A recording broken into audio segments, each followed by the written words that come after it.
In the southwest of England, just outside Somerset, there was another sighting. It was captured on videotape. Got it. Got it.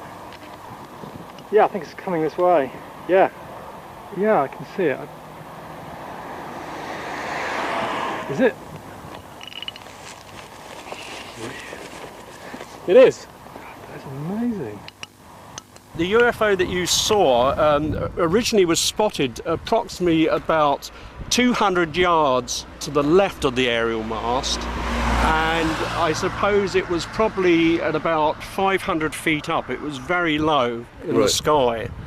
And this is a radio communications tower? This is radio communications. They've got 3 military masts on there, and it sends out, one is a navigational signal, which is used for aircraft. The other 2 aerials are near the top. We're not quite sure, but there is a pulsed frequency that comes from them.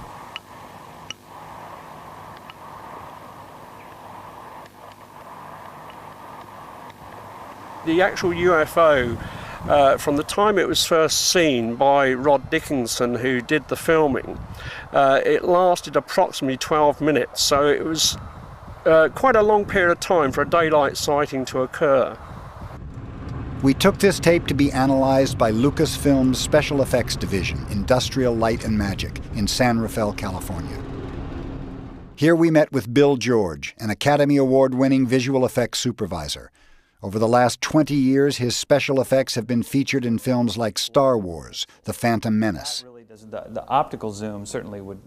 He analyzed this footage to determine its authenticity. But there are several things that I see when the footage is running that tells me this was actually there when this was filmed. First of all, it's the shake. Okay. The shake. If you were to give me a background plate of just the sky and say, we want you to take this image of a flying saucer and match it in, that's something that's technically very difficult to do, because you would have to match, putting the 2 elements together, you would have to match the shake. Now, certainly we have computers that can track that, but this is all over the map. A couple other cues that tell me that this is actually there when it was being filmed was that it's going in and out of focus with the background, because the camera is trying to compensate and trying to focus. It probably have some sort of autofocus. So the background is going in and out of focus along with the object. There are these dark things flying through frame, and if someone was to have to put that in there, they would have to composite it in behind the birds. It would be a technical problem.